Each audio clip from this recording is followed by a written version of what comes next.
All right, welcome everybody. Hello, happy Thursday. I am excited to talk to you today about the tarot and specifically some of the mythology and symbolism behind the tarot. So I have gone through my entire deck, pulled out the most important cards, and you and I are going to have a little talk about how to weave them into your practice as well as into your yoga classes. So I hope that you're excited for today.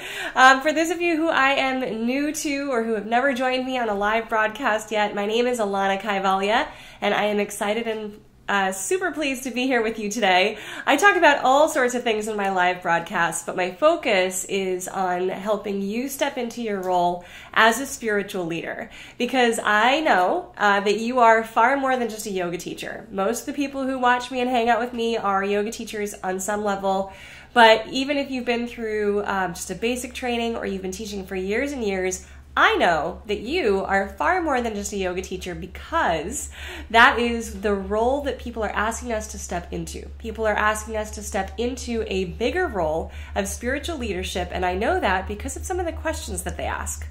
People ask us questions like, what do I do about my relationship? What do I do about my career? What do I do about this spiritual philosophy that I would like to include in my life? What do I do about the bigger questions of purpose, soul's purpose, trajectory, what's my path?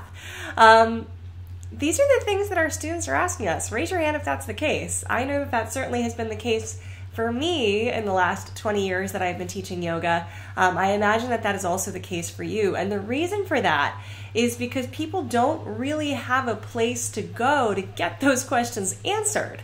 If you think about it, really, who would they go to? Where would they go? Psychologists or therapists focus particularly on the clinical mind, the conscious mind. They don't focus on the spirit or some of the bigger spiritual, mystical, philosophical questions of life.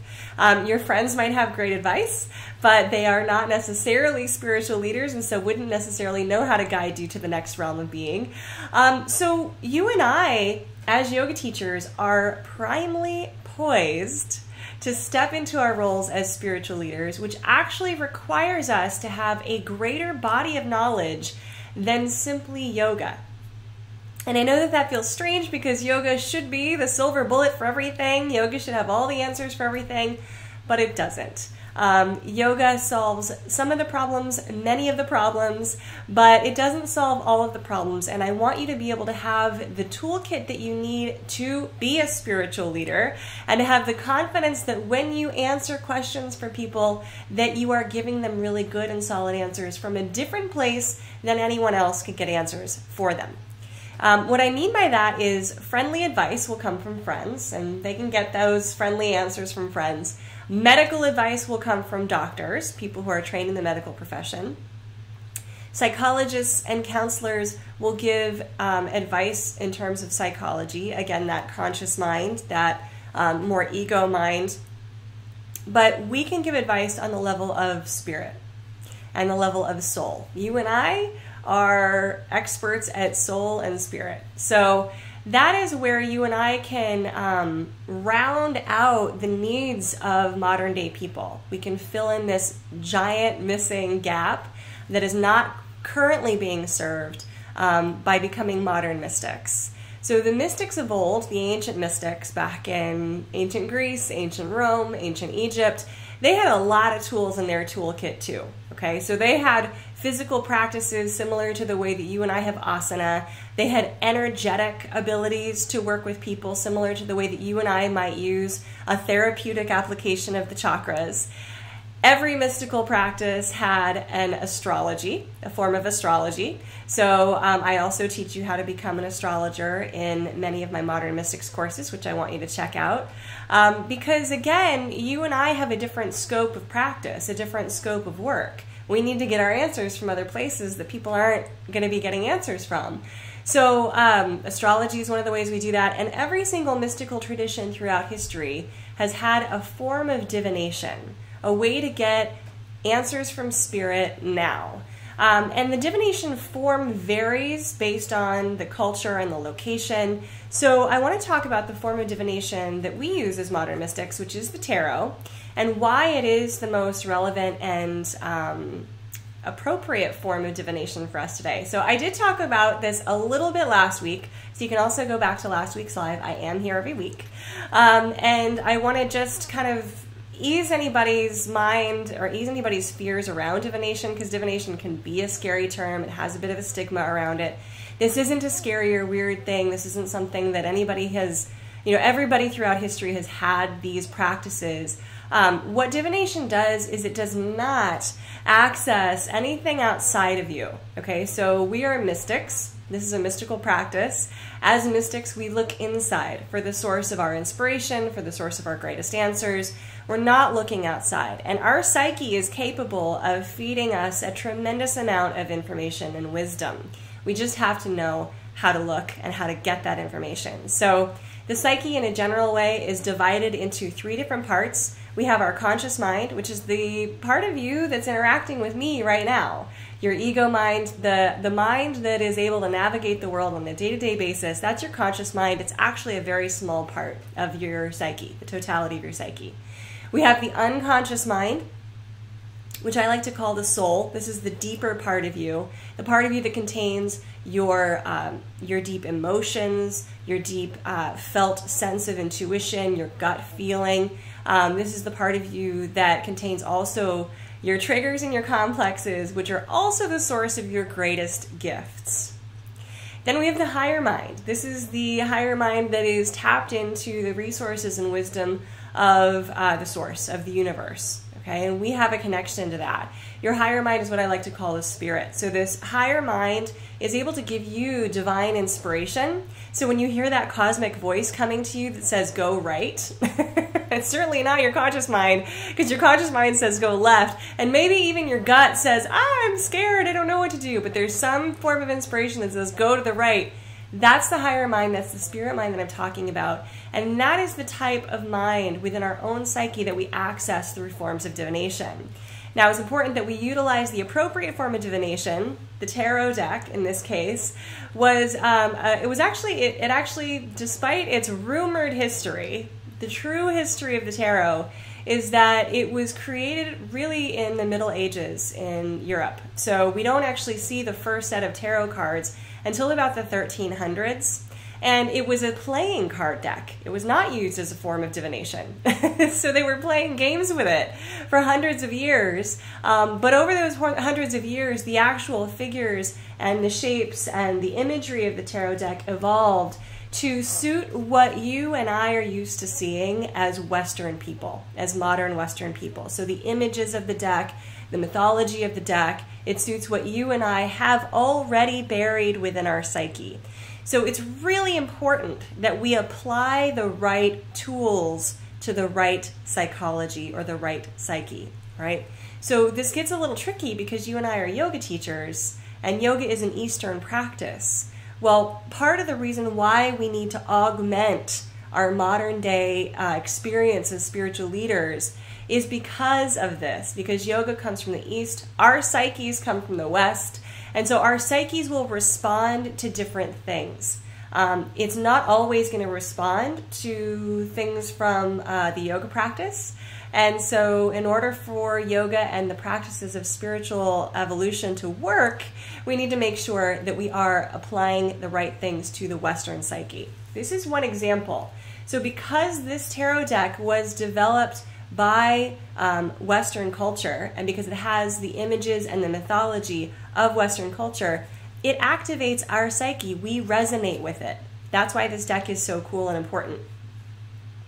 There are many different types of tarot decks, and I want you, if this is a beginning exploration for you, I want you to be using the correct one.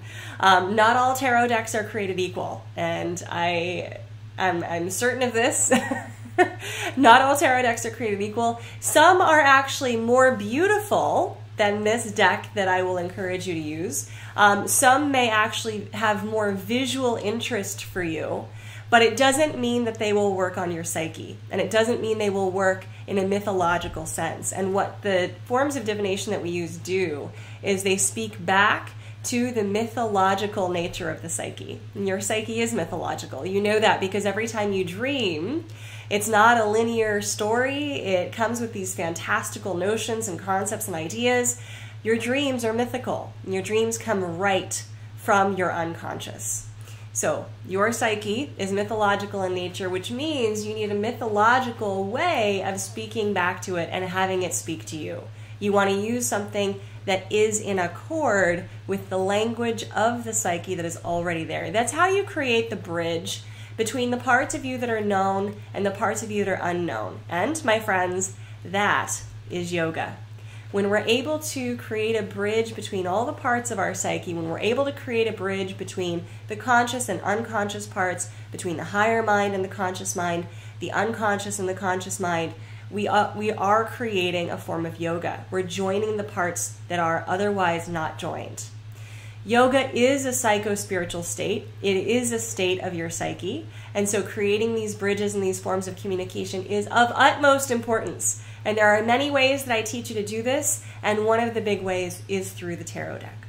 So hopefully this so far has made the case as to why the tarot is so important, why it's such an incredible element for you as you step into your role as a spiritual leader. So I do provide a course that trains you on how to read the tarot deck and certifies you in becoming a tarot reader, which not only is an awesome way for you to include this practice in your spiritual leadership, but it also helps you to set yourself apart from other yoga teachers, because there are a lot of them out there.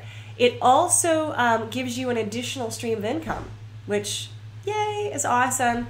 You can actually make more reading the tarot for people than you can teaching a yoga class. So I want you to boost your bottom line. I want you to boost your spiritual leadership capabilities. And I want you to be able to serve your students and your people in the best way possible. So everything that I do aims to that end. All right, so let's dig in a little bit to the cards. So what I did was I pulled out 22 of the most important cards of the deck. So there are 78 cards in total in the tarot deck. 22 of them are what we call the major arcana. The major arcana cards are numbered from 0 all the way through 21. All right, so technically there are 22 cards. The first card is the 0 card. And we have this numbered journey that takes us from 0 through 21. Now, what this correlates to is one of my favorite things, the hero's journey. So if any of you have heard of or studied Joseph Campbell, I'm sure you've heard of that term, the hero's journey. He was the one who went through stories of all ages and of all time and of all cultures and determined that the trajectory of the hero is pretty much the same. And this parallels exactly the transformational nature of our psyche. So if we want to actually evolve or transform psychologically, we go through a hero's journey in every case. So it is this kind of scripted path that we walk. I mean, obviously the nuances and the details are different, but there is this script, this predictable way in which we move through this experience that we call life.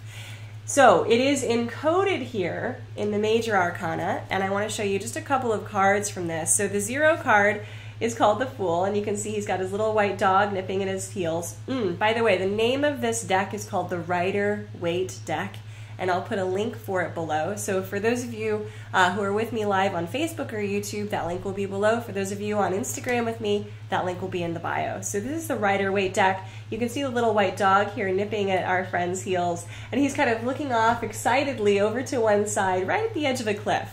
So the 0 card is both the beginning and the end of the journey. It represents the idea that anytime we start something new, we have just left something old behind, and we're coming to it as the Fool, right? It's called the Fool, with this almost childlike wonder, this foolishness of, oh, this journey is going to be exciting. Well, at the beginning of any journey, sure, it is exciting, but when you're in the thick of the journey, it can be pretty harrowing. And those are the moments that we fail to remember at the beginning of any journey. So I want to move on now to one of my favorite cards. Actually, I have a lot of favorite cards, so that's kind of a lie. We'll move on to card number 3, which is the Empress.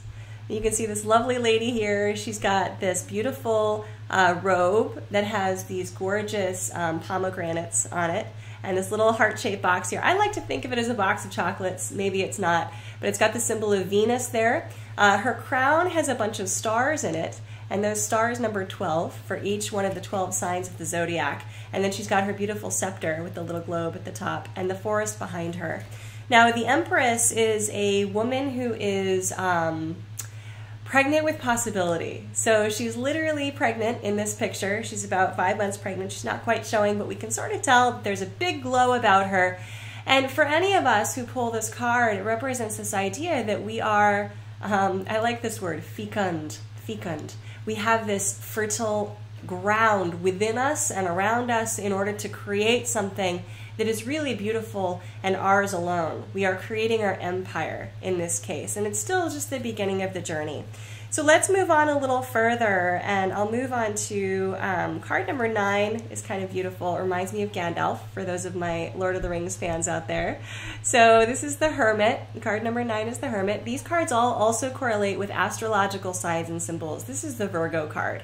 So any of you who have just had a birthday in the last month are Virgos, and this card is yours. You can see he's got his little star hidden in his lamp here. Now the Hermit has a couple of choices. He can stay on his own and kind of use that light for himself and go within and see really what's happening. He can be more introspective. And this is card number 9. So remember, we're going through 21. So we're about halfway through the journey if we pull this card.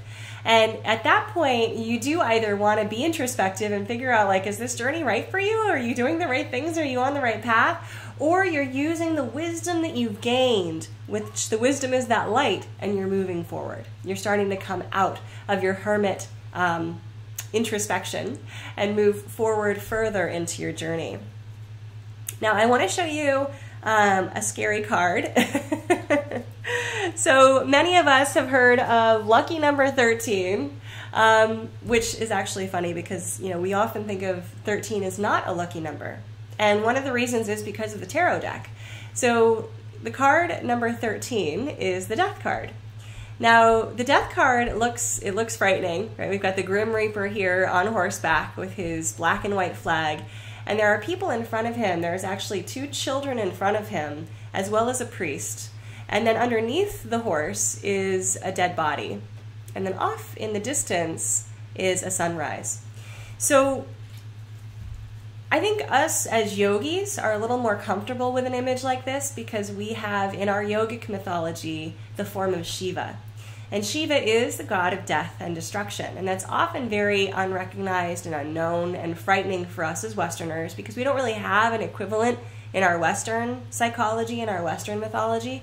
But in the East, of course, Shiva is the god of destruction. He's also the patron saint of yoga, right? He is the creator of yoga. So there's this constant sense of wanting to transform. And Shiva teaches us inherently that the only constant in the universe is change. And in order to prepare for the next evolution of something, we have to let something die. So any of us who are on a journey, we must absolutely let something go in order for something new to arise. So this is the point of our journey at number 13, just over halfway, that we absolutely have to let go of the old part of us. Let go of whatever was holding us back from being the hero that we know ourselves to be, or the heroine that we know ourselves to be. So we're going to jump forward a bit in the journey, and let's move to card number, 18, right? So we're almost done. And this card is the Moon. The Moon card, you can see we've got this beautiful moon in the background. We've got the little lobster coming up out of the pond here. We've got the dogs howling at the moon. This card is the Pisces card. So for those of you that are Pisces and love to wander around in the element of transcendence and dreaming, this card is for you. So at this point in the journey, you have revealed a lot about yourself that you didn't know. The moon, always and forever, in any myth, in any image, in any symbol, is going to represent the unconscious. It's going to represent the parts of us that actually harbor our greatest gifts and our greatest source of light. So even though the unconscious is often represented in a dark way, and of course the moon shines when it is dark, it is the source of brightness and light. And so there is stuff buried within us that eventually comes out as a part of the transformative process. And then in the end, the final stage of our journey is card number 21, which is the World. And you can see this lovely figure here. It's actually an androgynous figure, so it's both masculine and feminine, encircled by the laurel wreath of victory with the magic wands in either hand, indicating that there is this mastery over the world that this person dominates. So whatever your world is, right, your immediate world is now your dominion, and you have the magical ability to do what you want with it. And that is the end of the journey, this feeling that you are on top of the world. So you can see how in the major arcana we track the psychological journey of transformation, which you and I as yogis are hell-bent on doing. We are hell-bent on transforming. We are super interested in creating a really profound level of change within us. We are not comfortable with the status quo. We are interested in leaning up against the sharp edges. And so when you work with the deck, if you end up pulling any of these cards, it signifies that you are somewhere in this journey, and that you're at this stage, and you can actually see what stages are next. And I can't tell you how helpful this is. If you knew at the darkest moments of your life what was coming next, wouldn't that be incredibly helpful? Wouldn't you have been stoked to know that, okay, I've just pulled the death card, which means it is time to let this stuff go, and the dawn is coming. I mean, what just resilience you would have had, right, at that moment. The resilience to pursue, the resilience to continue forward is what is gained by having a method of divination like the tarot, by understanding what these cards mean. So not only are you able to pull the cards for yourself when you learn how to read the cards, but you're able to pull them for others. And trust me, your students are going to want to come to you with these big questions when they know you have the ability to give them the answers. When they come up to you after class and say, oh my gosh, I'm going through this problem, I don't know what to do, you say, I can absolutely help you with that. Book a tarot appointment with me, and we'll figure out exactly what you're supposed to do next. Because what's beautiful about the tarot, especially this deck, is the clarity of its mythology and symbolism gives you incredibly clear communication as to what your psyche wants you to do next. And when you're reading the cards for someone else, you're pulling what is in their psyche out. You're literally laying their cards on the table so you can see exactly what's happening. Now, all of this is very cool. I know it sounds a little bit woo-woo, and I like to be as grounded as possible. Remember, this stuff is not coming from anywhere outside of you. It's not magic.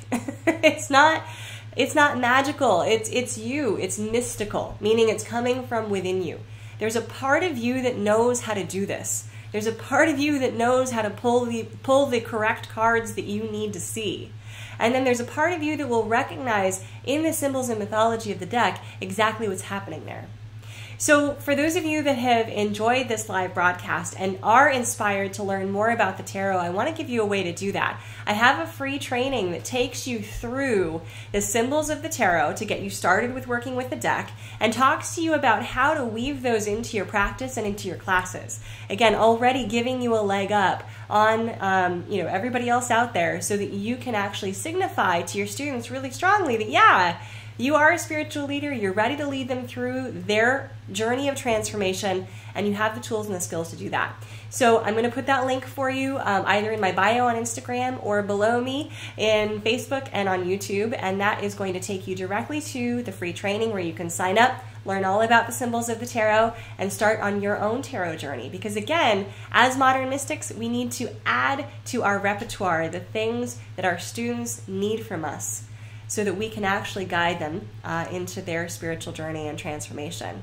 So, you guys, that's it. I hope that you've enjoyed this talk today. It's been my honor, my pleasure to be here with you, and I look forward to seeing you again next week. And until then, start pulling some cards and seeing what you see. The mythology and the symbolism is really potent, and when you take the training, you'll be able to recognize it right away, and you can add this into your daily practice as a modern mystic. It's an incredible practice. It's something that will give you a leg up on your own journey of what's next and your own path into spiritual leadership. Thanks everybody for being here today, and I will talk to you soon. Bye!